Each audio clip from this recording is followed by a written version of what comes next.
In the eastern Mojave Desert between Amboy and Goffs, Route 66 is closed and has been for several years. This is due to monsoon storms that have swept through the area over the last decade. These storms have severely damaged 8 bridges that are nearly a century old in one of the most remote sections of Route 66.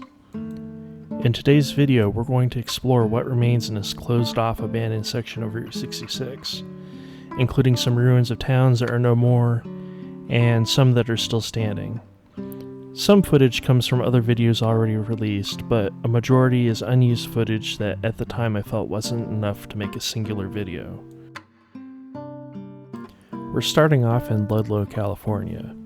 While easily accessible from the interstate, it's probably the best starting point to reach this closed-off section. Ludlow is a railroad town with its origins dating back to 1882, when it was originally founded as a water stop on the Atlantic and Pacific Railroad. Ore was located in the nearby hills, which resulted in an economic boom. After World War II, local mining had largely ceased, but the town served as an important stop on Route 66, with several service stations, a motel, and a cafe. Today, large sections of the town are abandoned, while several service businesses cling to life near the interstate.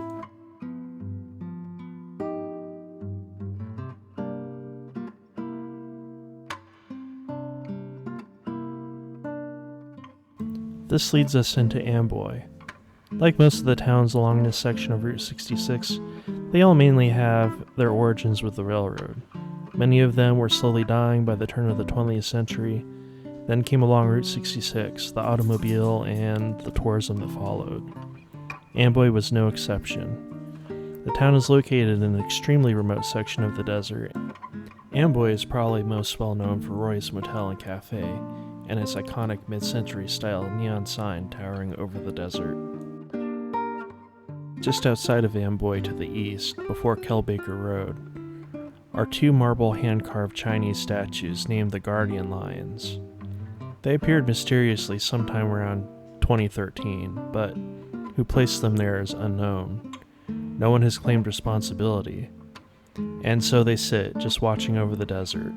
People stop and leave things ranging from coins to knickknacks and notes on these statues wishing for good luck. Further east, just outside of Chambless, is the remain of the Roadrunners Retreat, which was a 1960s Googie-style service station and diner. When the interstate opened, much like other sections of Route 66, business began to wane, and in the 1970s, Roadrunners Retreat ultimately closed. This picture of the diner, now burned down, was taken in 1989, already have long since closed. Luckily, there's a group of volunteers who are working to preserve what remains of Roadrunners Retreat. Their current project is to preserve and rebuild its iconic sign, complete with neon lighting. They're hoping to have the sign completely restored by the Route 66 Centennial, and are accepting donations. The link to their site is in the description of this video. Our next stop is Chambless, originally named Cadiz, and was another water stop on the railroad, but is now barren. Some people do live here, but for all intents and purposes, it is a ghost town. Here are the remains of what once was the Chambless General Store. There were also gas pumps out front at some point. The store was originally built in the 1930s when Route 66 was realigned and paved. Behind the store is the remains of several motor lodge style cabins, somewhat reminiscent also of the ones still standing in Amboy.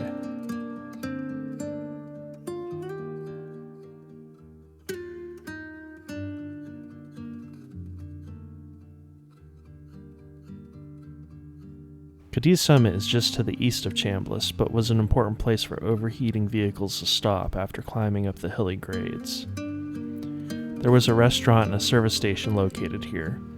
Not a lot remains today except for foundations, but I did locate this picture that shows the motel and service station.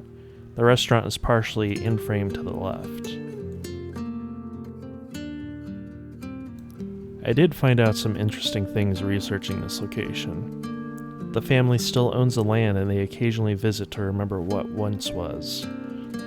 I found a story by one of the children on Facebook that apparently claimed that they were forced to burn the property down because of Lady Bird Johnson's support for the Highway Beautification Act in 1965. I don't know if that's true, or some yarn spun to explain to the kids why they left, but it's another interesting piece of the history.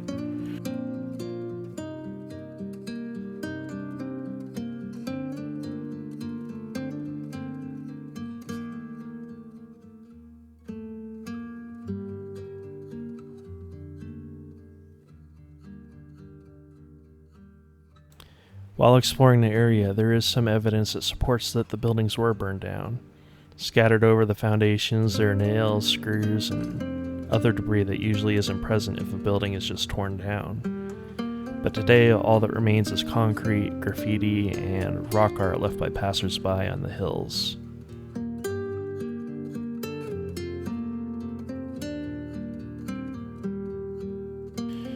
This is in Essex, which I really wish I had more footage of. While a ghost town, there is apparently a caretaker. Most of the land is owned by family trusts, and when I started filming, I heard someone yelling at me from the distance, so all I really have is this footage of the post office, which was still open, and the gas station. Across the street is a school that is in extremely well-preserved condition, probably because of the caretaker. The story of Essex is somewhat reminiscent of Desert Center, as supposedly it was founded when a motorist had a flat tire and there are no garages for miles. Essex is also notable because the town provided free water to travelers, from a well installed by the Automobile Club of California. And finally, we are in Fenner, which is just a couple of miles up the road from Essex. The property as a whole was a mess and just seems like it was turned either into a junkyard or people have been dumping illegally here. However, there is a diner located here. Fenner was also the site of Camp Clipper in 1942 to 1944 as part of the Desert Training Center under General Patton. There are the remains of a small airfield, runway, and aprons just slowly returning to nature out in the desert. I was actually planning a film there at one point, but it didn't really compare to what I found at Rice Army Airfield. Out behind the diner was just a chaotic mess, but what stood out the most was the two abandoned RVs torn apart, probably for copper wiring and anything else of value. There were also remains of burned out tractor trailers and so much more. It's a cool place to explore, but sometimes places have a certain vibe to them, the vibe that just kind of puts you on high alert because you don't know if somebody's gonna jump out and lunge at you with a weapon from behind some corner. From what I've heard, CHP can ticket people for going around the road closed signs.